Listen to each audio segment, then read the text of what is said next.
പ്രവർത്തനത്തിന് തീർച്ചയായും അംഗീകാരം ലഭിക്കും എന്ന ആത്മവിശ്വാസത്തോടു കൂടിയാണ് നമ്മൾ ഈ തിരഞ്ഞെടുപ്പിനെ അഭിമുഖീകരിക്കുന്നത്. നമ്മൾ ആരും ഇവിടെ അഹങ്കാരത്തിന്റെ ഭാഷ സംസാരിക്കുന്നില്ല. നമ്മൾ അനുനയത്തിന്റെയും സൗഹൃദത്തിന്റെയും സ്നേഹത്തിന്റെയും ഭാഷ സംസാരിക്കാൻ ആഗ്രഹിക്കുന്നു. നമ്മൾ ആരും മറ്റുള്ളവരെ ശത്രുവായി കാണുന്നില്ല. പ്രവാസികളെല്ലാം ഈ സൗഹൃദ വലയത്തിനുള്ളിലാകട്ടെ എന്നും അതിന് പ്രാദേശിക, വർഗീയ, ജാതീയ അല്ലെങ്കിൽ രാഷ്ട്രീയ വൈജാത്യങ്ങൾ, വ്യത്യാസങ്ങൾ അതിന് വിഘാതമാകരുത് എന്നും ഈ സൗഹൃദം ഊട്ടിയുറപ്പിക്കാനായിരിക്കും നമ്മുടെ നേതൃത്വത്തിലുള്ള OICC ശ്രമിക്കുന്നത് എന്ന് ഉറപ്പു നൽകാനും ഞാൻ ഈ അവസരം വിനിയോഗിക്കുകയാണ്. വളരെ പാരമ്പര്യമുള്ള ഒരു പ്രസ്ഥാനത്തിന്റെ, ഇന്ത്യക്ക് വെളിയിലുള്ള ഘടകത്തിന്റെ ഏറ്റവും ശക്തമായ യൂണിറ്റാണ് റിയാദിലെ ഓവർസീസ് ഇന്ത്യൻ കൾച്ചറൽ കോൺഗ്രസ്.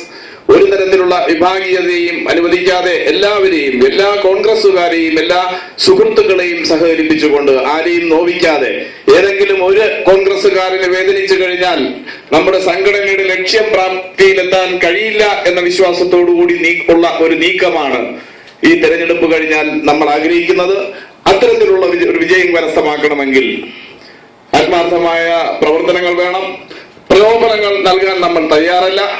വളരെ വ്യക്തമായി തന്നെ ആരെയും മോഹിപ്പിച്ച് നമ്മുടെ കൂടെ നിർത്താൻ, റിയാദിലെ OICCയിൽ സ്ഥാനമാനങ്ങൾ വാഗ്ദാനം ചെയ്ത് ആരെയെങ്കിലും കൂടെ നിർത്താൻ നമ്മൾ ആഗ്രഹിച്ചിട്ടില്ല, ആഗ്രഹിക്കുന്നുമില്ല. അങ്ങനെ ആഗ്രഹങ്ങളുള്ളവർക്ക് മറ്റൊരു താവളമുണ്ട്. 19 പേർക്ക് 190 വാഗ്ദാനങ്ങൾ ആൾറെഡി നൽകിക്കഴിഞ്ഞു.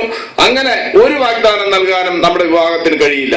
കൂടെ നിൽക്കുന്നവരെ വേദനിപ്പിക്കാതെ, കൂടെ നിൽക്കുന്നവരെ സഹകരിപ്പിച്ചുകൊണ്ട്, ഉന്നതനായിരുന്നാലും താഴ്ന്ന സ്ഥാനങ്ങളിലായിരുന്നാലും പരസ്പരം ബഹുമാനിച്ചുകൊണ്ട് നീങ്ങുന്ന ഒരു സംവിധാനമായിരിക്കും റിയാദിലെ OICCയിൽ ഉണ്ടാകുക എന്ന് മാത്രം ഉറപ്പു നൽകിക്കൊണ്ട് ഇവിടെ കൂടിയ എല്ലാവർക്കും സ്നേഹത്തിന്റെ ഭാഷയിൽ, ഹൃദയത്തിന്റെ ഭാഷയിൽ ആത്മാർത്ഥമായി മനസ്സിന്റെ ഉള്ളിൽ നിന്നുമുള്ള നന്ദി രേഖപ്പെടുത്തിക്കൊണ്ട് നിർത്തുന്നു. നന്ദി, നമസ്കാരം, ജയ് ഹിന്ദ്.